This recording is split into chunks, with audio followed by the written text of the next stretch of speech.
1967 கந்தன் கருணை திரைப்படத்தை ALS produce பண்ணாரு. திருவிளையாடல் படத்தின் மூலம் இமாலய வெற்றி பெற்ற AP நாகராஜன் இந்த படத்தை டைரக்ட் பண்ணாரு. முருகன் வேடத்தில் நடிக்க முக அழகு கொண்ட ஒரு இளைஞரை தேடினாங்க. APN சுமார் 30 இளைஞர்களை வர சொல்லி மேக்கப் டெஸ்ட் எடுத்து பார்த்தாரு. அவருக்கு திருப்தி ஏற்படவில்லை. AV மெய்யப்ப செட்டியாருடன் AP நாகராஜன் பேசி கொண்டிருந்த போது இது பற்றி குறிப்பிட்டாரு. முருகன் வேடத்துக்கு தகுந்த நடிகர் கிடைக்கவில்லை அப்படின்னு சொன்னாரு. உடனே AVM எங்களுடைய காக்கும் கரங்கள் படத்துல சிவகுமார் அப்படின்ற ஒரு பையனை அறிமுகப்படுத்தி இருக்கோம். லட்சணமான முகம், முருகன் வேடத்துக்கு பொருத்தமாக இருப்பாரு. மேக்கப் டெஸ்ட் எடுத்து பாருங்கள் அப்படின்னு சொன்னாரு. அதன்படி மேக்கப் டெஸ்ட்டுக்கு சிவகுமாரை அழைத்தாரு AP நாகராஜன். சிவகுமார் சென்ற அதே சமயம் முருகன் வேடத்துக்கான இன்னொரு வேட்பாளராக விஜயகுமாரும் வந்திருந்தாரு. 2 பேருக்கும் முருகன் மேக்கப் போடப்பட்டது. இதில் சிவகுமார் அவர்கள் தேர்வு பெற்றார். இப்படி இந்த படத்துக்கு பின்னணியில் நடந்த பல சுவாரஸ்யமான செய்திகளை சிவாஜி அவர்களே பேட்டியில பதிவு பண்ணி. கந்தன் கருணை திரைப்படத்துல சிவாஜி அவர்கள் வீரபாகுவாக நடிச்சாரு.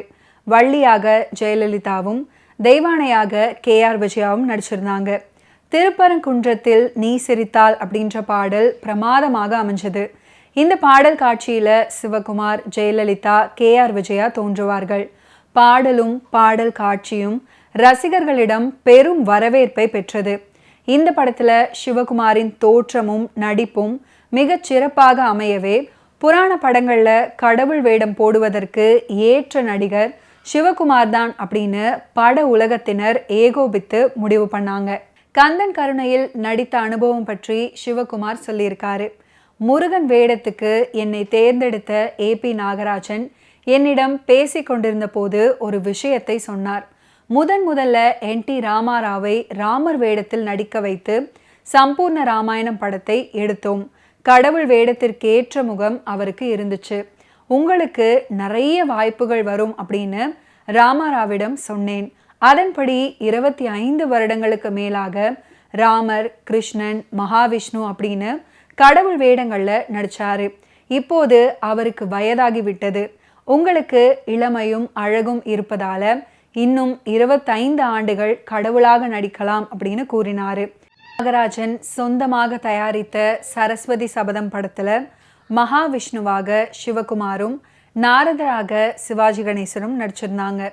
மகாவிஷ்ணு அதிகார தோரணையில் பேச நாரதர் பணிந்து குனிந்து குழைந்து பேச வேண்டும். சிவகுமார் சங்கடப்பட்டாரு. சிவா, இதெல்லாம் வெறும் நடிப்பு தான், தைரியமாக நடி அப்படின்னு உற்சாகப்படுத்தினாரு சிவாஜி அவர்கள்.